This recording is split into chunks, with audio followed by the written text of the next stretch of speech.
Pour la première fois depuis plus d'un demi-siècle, une majorité significative d'entraîneurs africains sera à la tête d'équipe lors de la phase finale de la Coupe d'Afrique des Nations de janvier au Cameroun.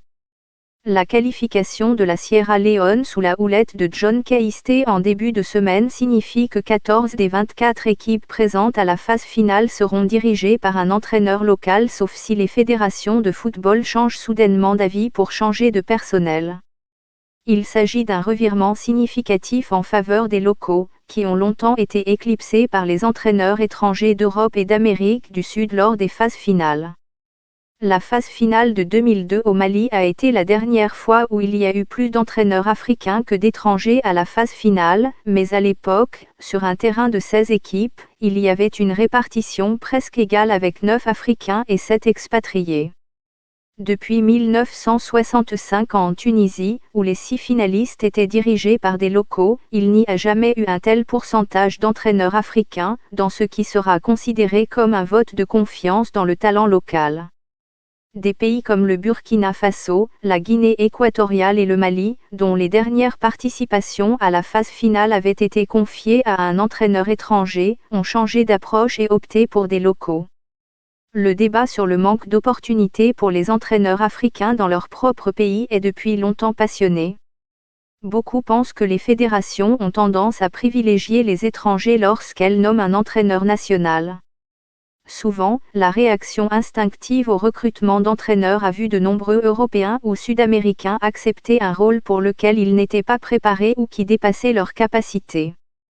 D'autres pensent que le statut des entraîneurs africains est encore faible et qu'ils ne bénéficient pas du même respect de la part des joueurs qu'un entraîneur étranger. Sur les 32 éditions passées de la Coupe des Nations, seuls 6 ont vu des entraîneurs africains dominer. Il y a eu 8 tournois où la répartition était égale, mais 18 où les entraîneurs non africains étaient en majorité sur le banc.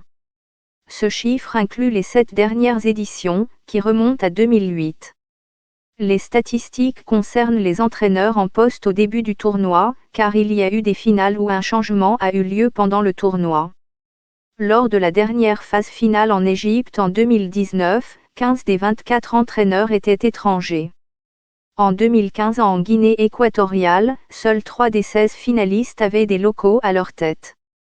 Claude Leroy détient le record d'entraîneurs lors des phases finales de la Coupe des Nations, ayant dirigé 6 équipes différentes lors de 9 tournois, suivis par Henri Kasperzak, 7, Michel Dussuyer, 6, Hervé Renard, 6, Alain Gireus, 5, et Henri Michel, 5. Tous sont français, y compris l'ancien international polonais Kasperzak, qui a obtenu la nationalité française après y avoir commencé sa carrière d'entraîneur.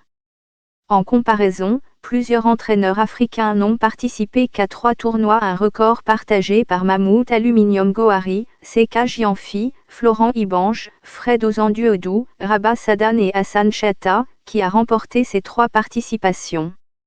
L'entraîneur de la Guinée-Bissau, Bassirou Kande, devrait participer à un 3e tournoi consécutif en janvier.